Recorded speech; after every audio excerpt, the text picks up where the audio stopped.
49er rush. Niners all day. Let's bring 6 home, baby. Let's go. I love it, man. It's time for the 49ers Rush Podcast.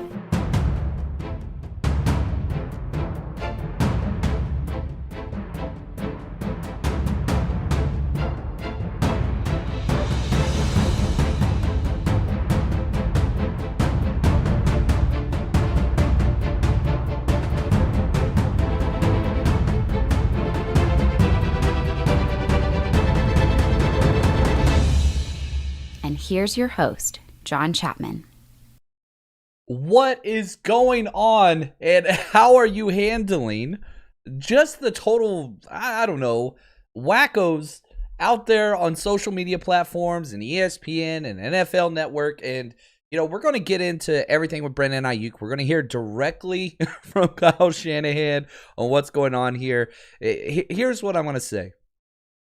Remember where you're getting your news. Remember where you're participating in sports talk, because what are they selling? Okay, always ask yourself that question. I was going to talk about this later. I couldn't wait. So here we go. Everything in life, especially in our society today, depending on where you go to get your news, you already know what you're going to get. It's not based on facts or any of that stuff. And yeah, I don't care, you know, right or left, whatever. And the same thing for sports. Okay, who are you buying it from? And what are they selling? Because that's what you're going to get. You've got your anti-Kyle people. You've got your people that want dissension. You've got your people that just complain. You've got your hot take, hot click people. And for some reason in our society, those people just burn up everything, and everybody's like, "Oh my gosh, did you see what's going on? Kyle Shanahan hates Brendan Aiyuk. He's Dante Pettis 2.0." Guys, chill the hell out. Don't listen to those people. Don't listen to them. They don't know what the hell they're talking about. So we're going to get into that. We're going to hear from Kyle. We're going to talk through those things. We've got a new 49er on the 53-man roster. We're going to talk about that, what that implications are. We've got film that I'm going to share with you guys, some clips from our Patreon channel. We're going to hear from our special teams coordinator, Kyle Shanahan, Jimmy Garoppolo. We've got a lot of stuff. This is a long episode. Sometimes whenever I put together episodes, it's like, man, I don't know if we've got enough content for a full show. Let's keep going. This one, I had to cut. I did like cut. Like I got way too much stuff to talk about. And of course, you know, I'm going to go off on tangents, and I try to get to as many questions as possible. But I do want to say thank you to the Countdown crew. #CC showing up strong.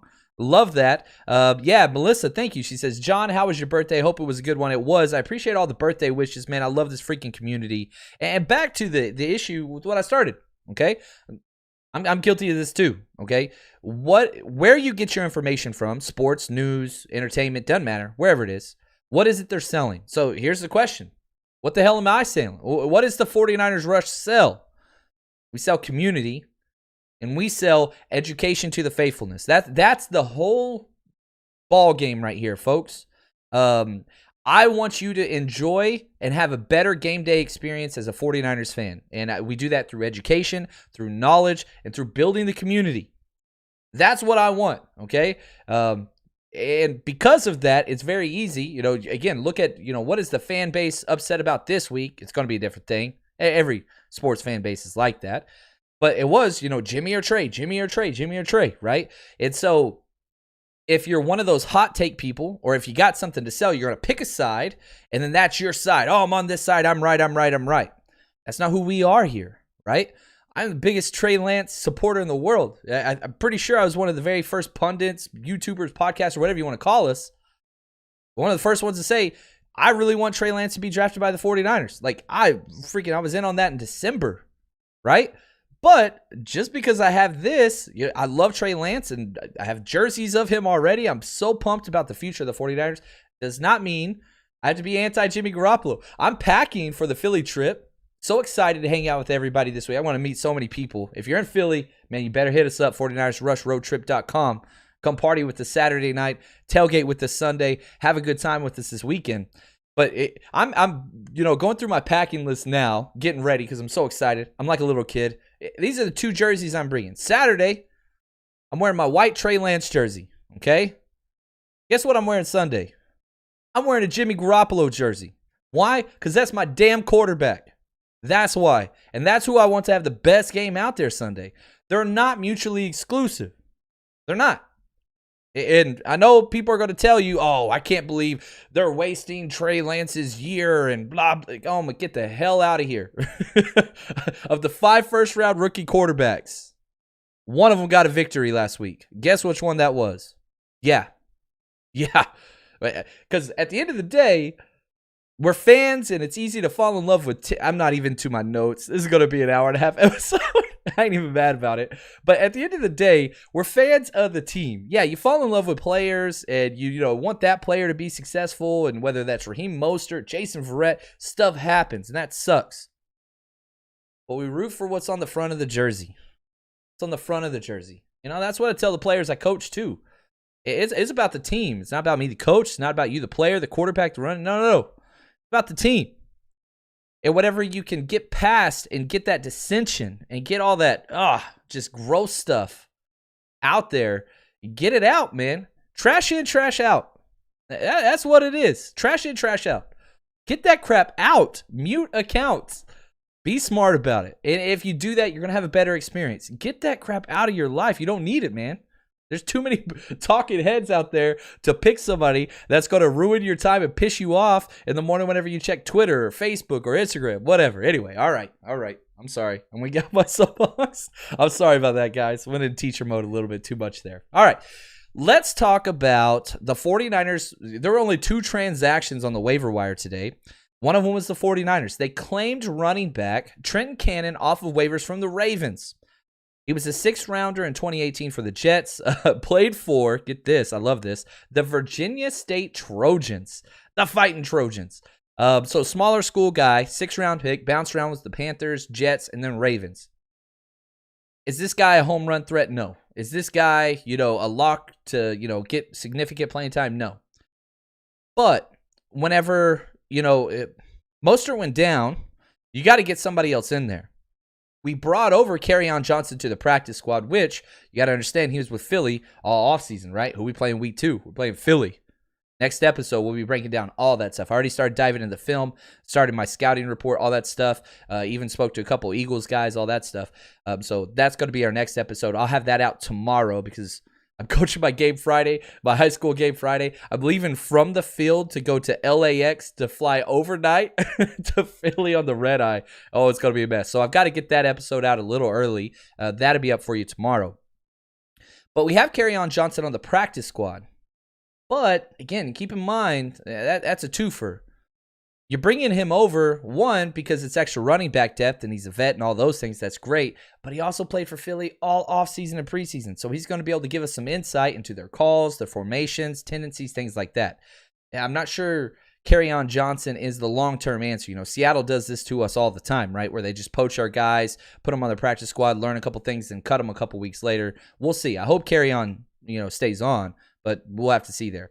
However, Trenton Cannon, he kind of, what's the Monopoly term, right? Like, go directly to jail. Do not pass go. Do not collect $200. Except in a positive spin, Trenton Cannon, do not go to the practice squad. Go directly to the 53-man roster. Like, you are active.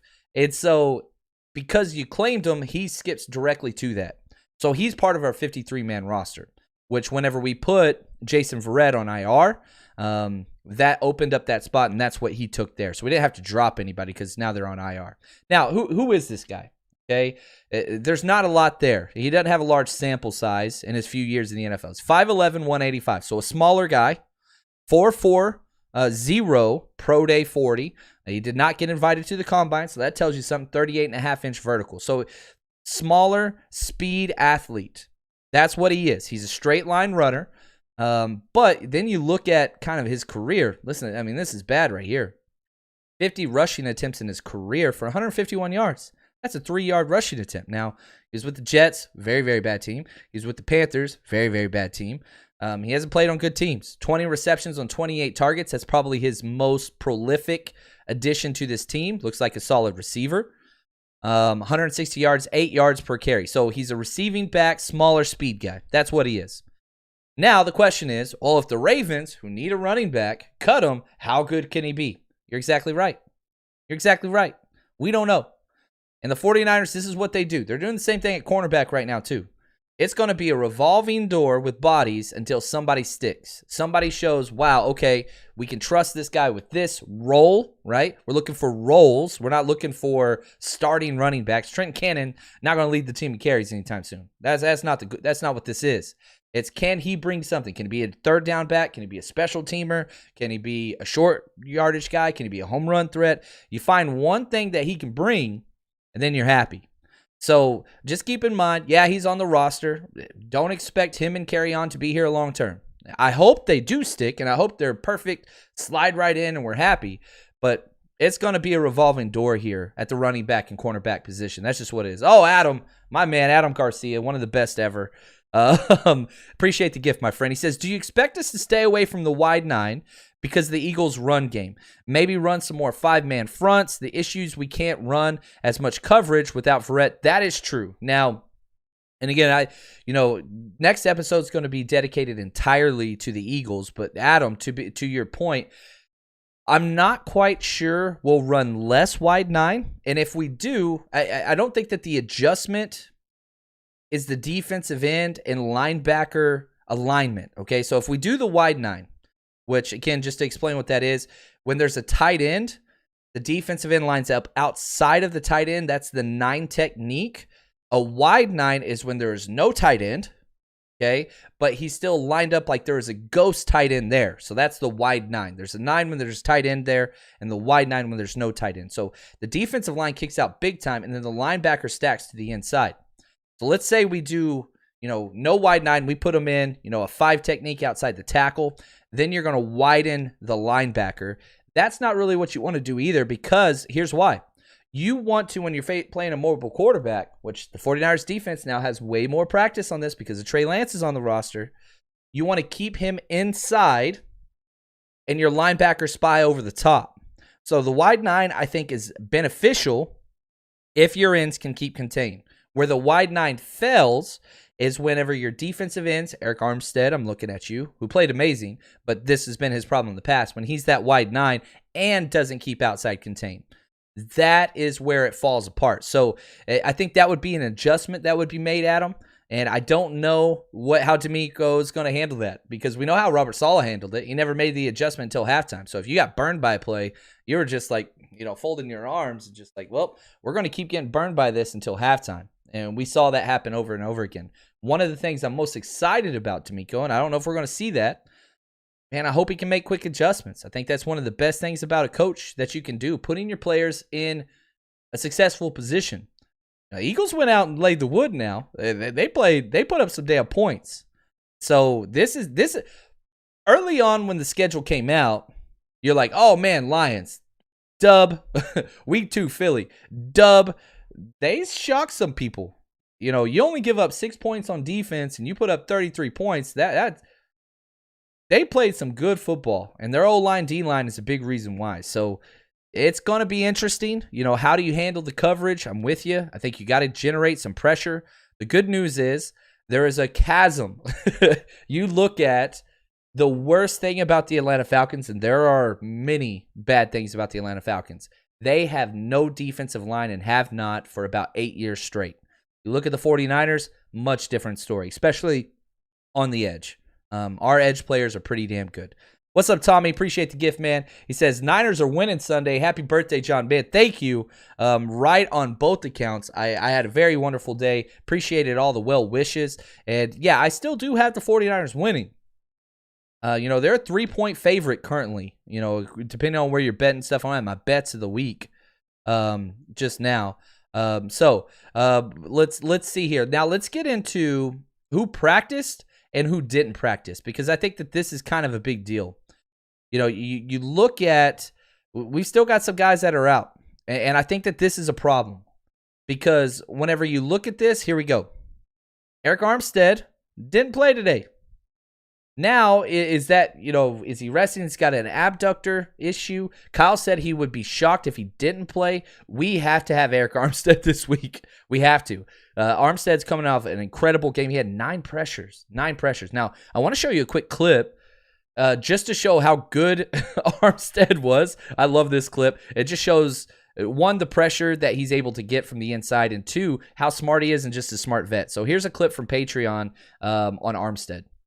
Fred Warner's going to blitz here. We got D Ford. Look at 91 over the center. I love it, man. Oh, gosh, so close. So smart, too. He lit up. This could have been a penalty. This could have been roughing the passer, but the dude's a vet. Watch Armstead get there in a hurry. I mean, he is there quick. Give it to Goff, man. He threw it. Perfect timing, but the fact that Armstead lit up instead of driving through, that's a good play by them, man. And so, like, you see that play, and you're like, all right. Like, Armstead's getting so close, so close, so close. That affects the play. And that's exactly what the opposing team has to do. Could Jared Goff continue to stay in there with all those pressures and make perfect throws? He proved he could not. The interception, right? It was on pressure, things like that. Speaking of, Dre Greenlaw, pick six himself, he did not practice today with a groin. That's rough, but it's not the biggest issue. Aziz is playing incredible. He had a hell of a game, Aziz did. He was all over the place. Kinlaw, this is a problem. Kinlaw still not practicing with that knee. We need him back as soon as possible. That's all there is to it. And for all the people, like, I don't think, like, you're getting what you deserve. Like, I don't think that's what it is. But whenever you look at, like, all right, people saying Kinlaw was a bust and a reach and all that stuff, and he's not producing, you don't understand what he brought. Fred Warner is not an all-pro player without Javon Kinlaw last year. That's just the facts. Kinlaw allows the linebackers to be what they are. Kinlaw stuffs the inside run. And, I think that this is important because we saw the 49ers get gassed up the middle in the run game. And it was very easy to see why. The defensive tackles were getting blown off the ball. Probably our best anchor was Zach Kerr, who we brought over just for that. He got wasted. Here's just another clip, again, on Patreon. If you want to watch this full breakdown, I've got over an hour and a half of the game up already. I'm going to finish the last little segment, 1/3 I have left tomorrow. But watch how Kerr gets thrown out of the club here. So we got 92 and 90. We got Givens and Kerr. And golly, man, just watch Kerr just get walked out of the park. He just gets escorted out of the party. Like, you can't be this big and that strong and play this bad. Just watch how he just gets carried. It's just a simple base block or just a down block. And just watch where he starts. At the hash, watch where he ends. Where the hell are you going? Like, he's still going. He got pushed outside the other hash. That is some terrible football play. And defensive line is the strength of our team. Like, that's the truth. But this ain't it, man. That ain't it. And whenever you're getting washed like that, and they're getting to our backers, good gosh, man. You need a force on the inside because, man, watch Dre Greenlaw. He's going to get mauled. How the hell? Like, he's got two guys coming at him. And again, you look at the size of that freaking hole. Look at that. Starts up front. Need Kinlaw back. He's a game changer. That's just what it is. Now, I see the question. Alex, he says this. Don't know if you dissected the safeties yet. What did you think of Tart and Ward on? Ward didn't get tested very often, really at all. Tart always gets tested. Like, and again, a lot of that's not so much against Tart, but as an offensive coordinator, when you have somebody playing man defense, you don't want to throw it against a corner. You don't want to throw it against Fred Warner, who's just incredible. So you're going to pick on the safety matchup, whoever that goes to. We put Tart on number 88 a lot, TJ Hawkinson. And Tart made some good plays, really good plays. But that's kind of how Tart has been his entire career. He's red hot, and then he has like 2 or 3 just like ouch plays, right? Like gave up the touchdown against 88, got beat on a couple third downs. But that's, their matchup. So Ward, he's always where it needs to be. Not a playmaker. That's not really who he is as a deep safety. Tart, it's a roller coaster, up and down. He makes some splash plays, but he gives up splash plays. So overall, very, very pleased with safety play. Not worried about that. The concern is going to be the corner. We know this to be true. It's going to be the corner. And, with Emmanuel Mosley, he still didn't practice today with his knee. This probably sucks the most out of everybody. Now, not Verrett, but out of the people not practicing. We need damn corner play, and this dude, knee, you can't rush it back. Like, I understand that. But, man, Demo's starting, right? Diamador Lenore, we got him out there. That kid played 90 snaps. The most defensive snaps in the entire NFL. Week 1 of his rookie year. That dude, he's going to have a regression game at some point. Just understand that has to come. But who's going to start opposite of him? If Mosley doesn't go tomorrow, Thursday, he's not playing. That means Josh Norman or number 27 going to be starting outside. Nobody wants number 27 starting outside. And not acting like, oh, Josh Norman's going to be incredible. No. This dude was on the couch for a reason. But if our defensive line plays a certain way, here's the thing. Week 1 versus Detroit, the worst wide receiving core in the NFL, without doubt, without question. They have elite tight end, TJ Hawkinson. Week 2, Philadelphia, they don't have vet wide receivers, but they have explosive. They got first rounders on both sides. I mean, Jalen Reagor, that dude's electric. He hadn't put it together yet. But then you got Devontae Smith. Holy cow. Didn't take that kid long to just step in and be a stud. So, corner's going to be an issue all year, guys. And we're going to find out real damn quick if this defensive line can generate enough pressure to cover up and mask a bad corner group. Because it's a bad corner group. Even if you love Demo, which I do. I love that kid. He's incredible. He's a rookie, man. He's a 5th-round rookie. Maybe he just takes that job and runs with it, and that's all there is to it. But, man, the opposite side, when 27 goes in the game, pass interference penalties are coming.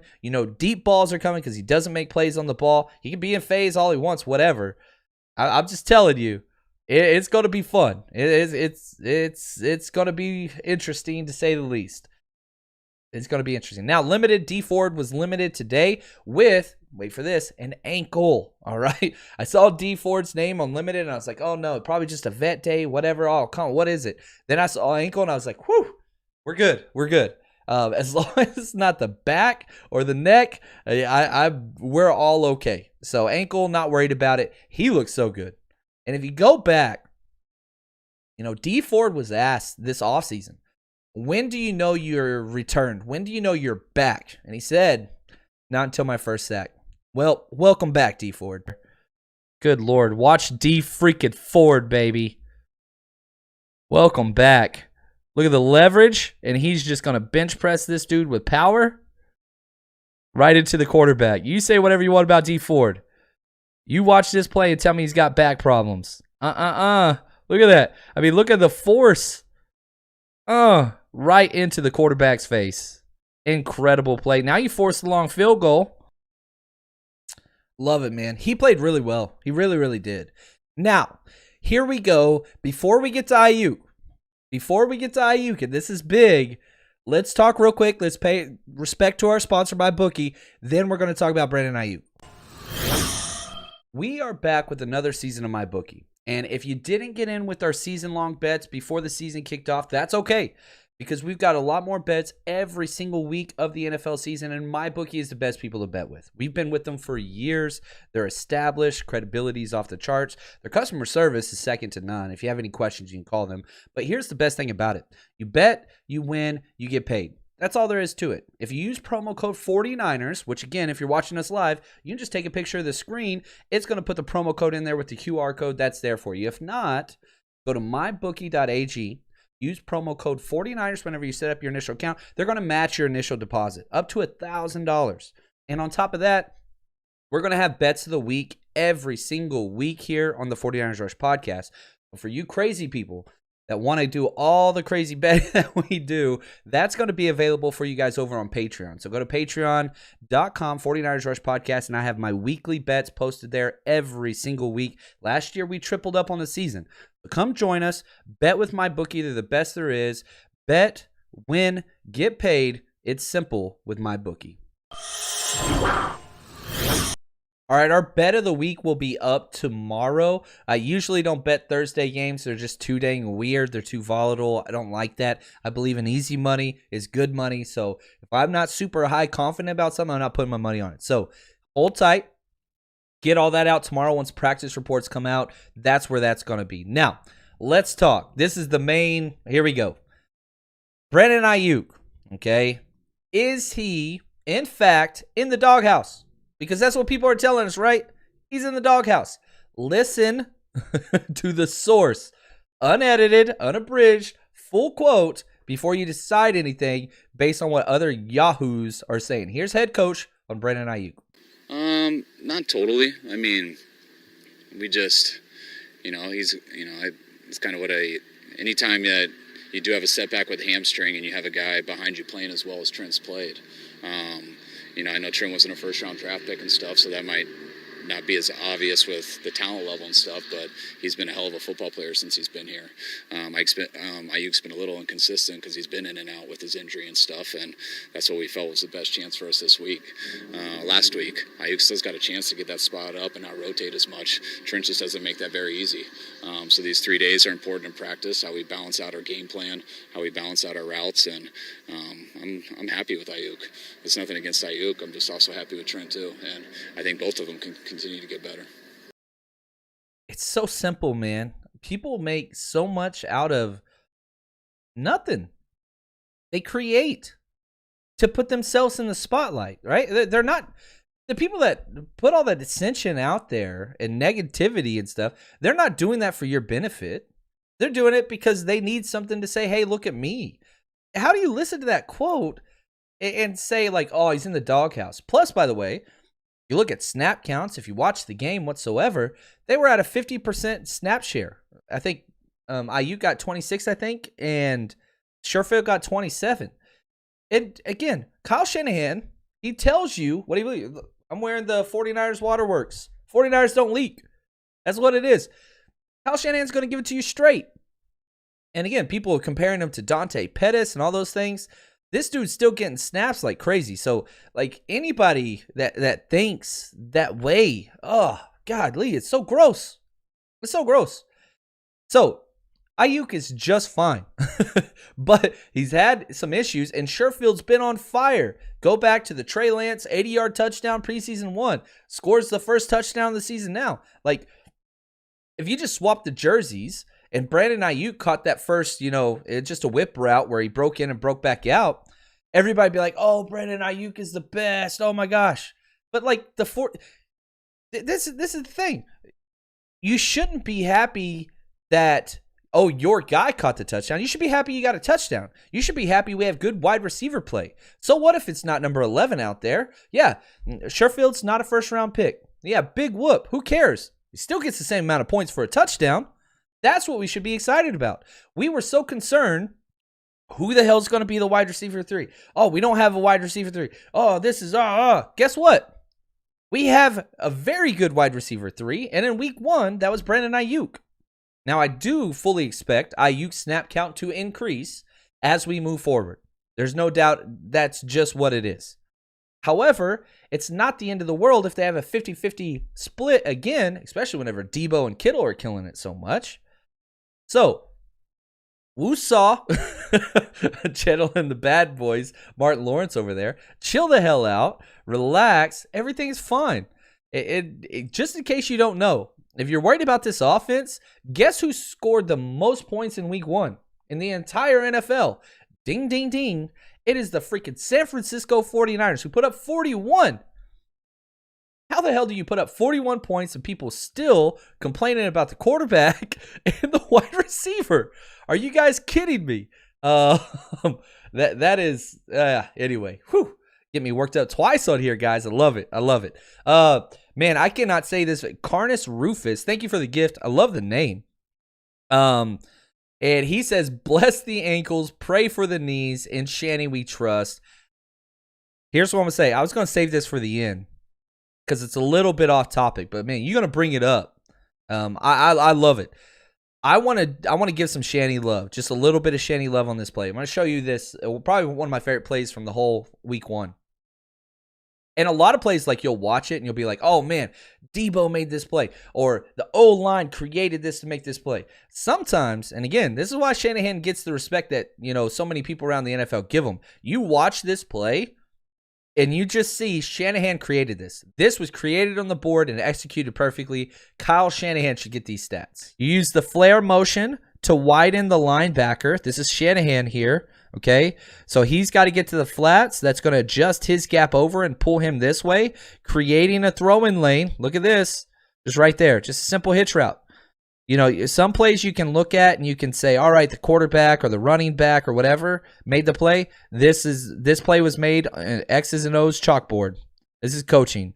So when people say like, oh, Shanahan, is he really that good? You see plays like this created, manufactured completely by the head coach on the sideline. That's scheme. That's all scheme. Watch whenever he goes. Look, this ball is going here, right here on this hash. You can't throw that with number 8 there. So you send him in motion, and again, look at the space created. Look at the ball. It's going right there on the hash. Debo almost slipped it. He almost slipped it. That was me breaking down film on my birthday. You saw me having an alcoholic beverage at the end of that clip. I was having a good time. I had to get film done, and it was late after practice yesterday, and I was like, man, I got to get this in. But it was my birthday, so I was like, man, I kind of want a beer. That's what it is. Now, Jared on Facebook, I love it, man. We're all over the place. YouTube, Facebook, Twitch, Periscope, Twitter, traditional podcasts as well. He asked this. He says, what's your take on the blown lead at the end of the game? Obviously, it wasn't a good look. Was it a matter of having backups, playing prevent? No reason to worry. The number one reason why the lead was blown, 3 turnovers. 3 turnovers, okay? That's huge. Missed field goal. That's 4. And, you know, I think the issue is so many things, and you can focus on the defense, being tired, whatever else. Good Lord, you're playing prevent defense. Okay, you go into a shell because you're up 3 touchdowns, you know, with so much time left. You're saying, look, there's no way they're going to be able to score all these times if we just control the ball. Well, then we missed the onside kick. Well, you just gave up a 14-play drive. Now defense has to go back out there, right? Then you get back on offense, and you go and, man, you win the game, and Debo fumbles it. So what happens is momentum's a real thing, first off. As a coach, I can tell you right now. It just, you can feel it. It's there. It matters. And so there's lots of issues there, but protecting the ball and turnovers are key. That's number one. Special teams is key. Again, special teams has sucked since Kyle Shanahan's been here. Guess what? We lost the special teams battle big time week 1. Won the missed field goal, and then, of course, the onside kick. Those 2 were gigantic.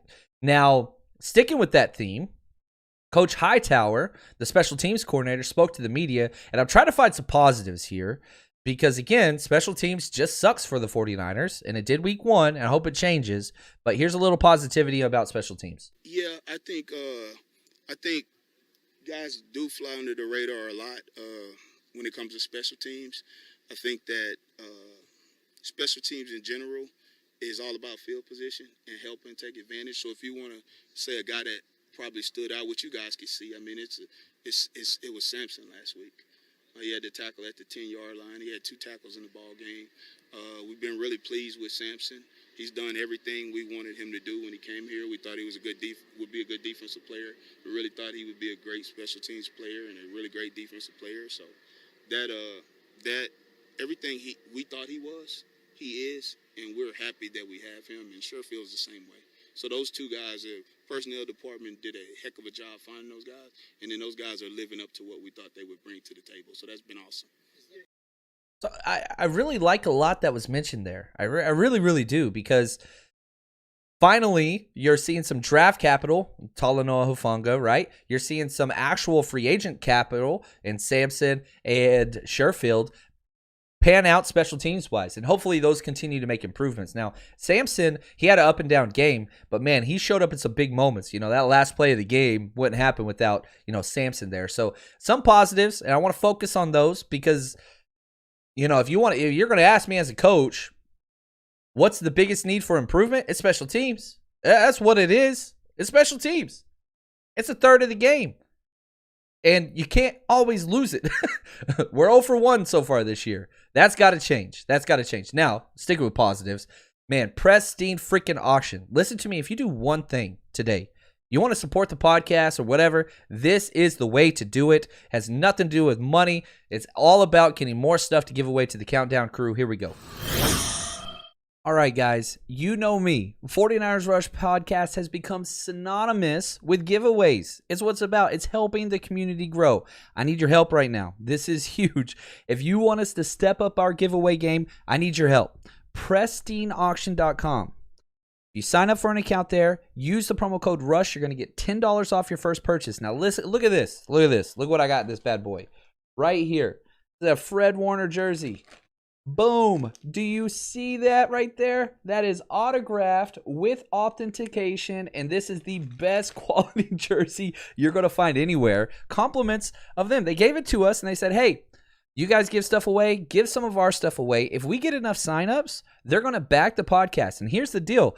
I don't get a penny of this. I told them, I was like, look, I want a partnership because I want to step up the giveaway game that we do here with the Countdown Crew monthly, with our 49ers Rush road trip, with our draft parties, all those things. So if we get people to sign up and buy something, they have all kinds of stuff. You can buy mini helmets. You can buy cards. You can buy signed photographs. Everything's not super expensive. They have that there. Go there. Trust me right now. If you want to help the podcast out and you're sitting there and you're saying, man, I want to win one of those giveaways. Well, if you want to give away like this, I need you to go sign up over there. It helps the podcast out tremendously. Again, no money involved for us. But if we get enough signups, guys and girls, we can start giving this stuff away monthly with this type of quality. I need your help. Head over there, pristineauction.com. Use the promo code RUSH, R-U-S-H. Get $10 off your first order. And most importantly, help the podcast so we can help the community giving out more stuff. I love it. Go do it. Go sign up, please. Man, I want to give away that stuff.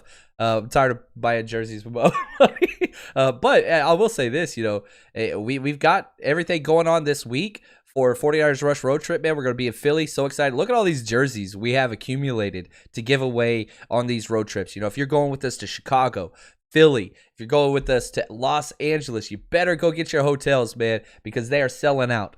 So please come party with us. That's there. We're partying the night before together, all that stuff. So excited to meet up with everybody and give all this stuff away. All some high quality stuff, man. So anyway, help us out with that. Now, let's talk offensive line and tight ends, because if I was to say like who had the best game, like if you had to pick a unit, it's O-line and tight ends, which I grouped together, especially for the 49ers. They just completely killed it. And so first I'm going to play a clip of Jimmy talking about them. Then I'm going to show you a clip of George Kittle killing a guy. So the O-line definitely got the game ball. There's no doubt about it. Here's the quarterback talking about the O-line and just how important it is. Very, very impressive. In the run and pass game, really. It's just those guys they got off to a good start. They were rolling up front, and it makes everything easier when those guys could play like that. And just when the five of them are working together, even with the tight ends and Juice as the fullback, makes for a good scheme.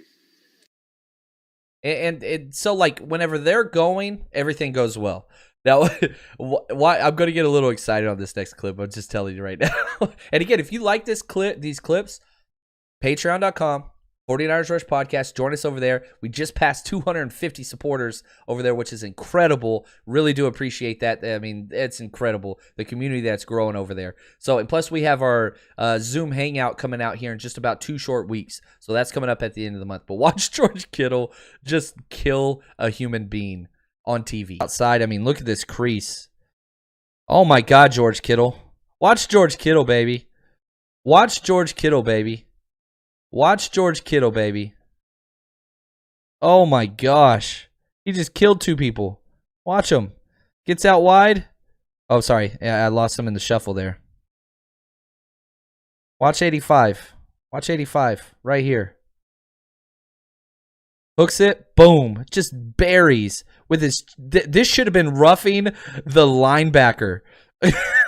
I mean, the defensive end, I don't know what that is. But you watch what Kittle does, okay? He gets out wide, okay? You're going to see him right here. He literally lifts up. It's right behind the goalpost and just buries this dude and follows through on it. Like, this is textbook roughing the passer. You're not going to call it against a defensive lineman, but good Lord. He just killed him. You want to see a dead body? Anybody want to see a dead body? Man, I feel that. Whew! It's awesome, man. That doesn't happen. You don't have tight ends okay, sometimes tight ends will get like a pancake block or whatever. No.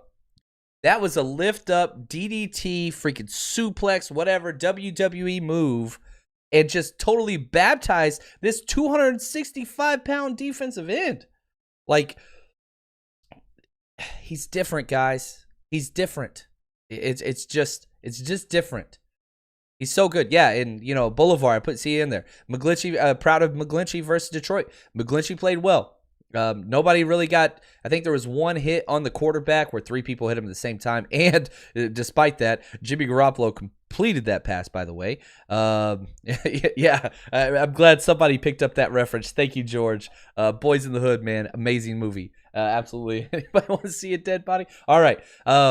So now let's talk quarterbacks and how great is it, or refreshing rather. And again, there's no quarterback drama this week. I feel like everybody kind of is settling down a little bit, calming down a little bit, and just realizing like, hey, Jimmy Garoppolo is actually pretty damn good. And right now, we have it's organic is the word I've been using, because if Jimmy plays like this, he's the starter. That's all there is to it. Now, if Jimmy has a bad game, starts turning the ball over, gets hurt, then the conversation happens. But when you win and you put up 41 damn points in a game offensively, now Trey Lance helped with some of that, right? Nobody's calling for a change, right? We know who the starting quarterback is moving forward. That's very, very clear and obvious. And if it's not obvious, then again, where do you get your news from? What is it they're trying to sell? Understand those, answer those questions, and then you go. Now, Jimmy talked today, and the question was just about like the game and how he feels about things. And he said some really interesting things. Now, maybe he's just saying the right things, but I'm telling you right now, Jimmy Garoppolo, this dude's playing with some confidence. He is cocky, and he's not holding back. It's like it's Jimmy unfiltered, and I'm all for it. What you're saying, but I think just the overall seeing the picture of the defense, the smooth operation between the huddle to the line, all that stuff I think just comes with experience and having run it through practice, through preseason, through the games. It's all starting to add up now, and it's just it's slowing down for me out there. So starting to see it a lot better than I was in the past, and just calling it as a whole, feeling the rhythm of Kyle, the offense. It's really, I mean, we still got a long way to go. Don't get me wrong, but it's coming along. And so, man, that's awesome. If he continues to improve, as we hope he does, everybody should root for Jimmy Garoppolo to succeed. It's the best interest of the 49ers. That's good things there. So, like, I love hearing that slowing down, all that different stuff. Now, from Jay Aguayo, he says, John, why don't they use Juszczyk more? That's an issue, okay? He didn't get a carry. He got one target. He caught it for 7 yards. And they do use Juszczyk, that's hard to say, often just don't really get him the ball that much. And if you look across his entire career, the most rushing attempts he's ever had in his entire career is 17. That was last year. That's 1 a game. That's it. Like, now, where he kind of steps up even more is in the passing game. And yeah, I would like that more. Last 2 years, he's gotten 29 and 24 targets respectively.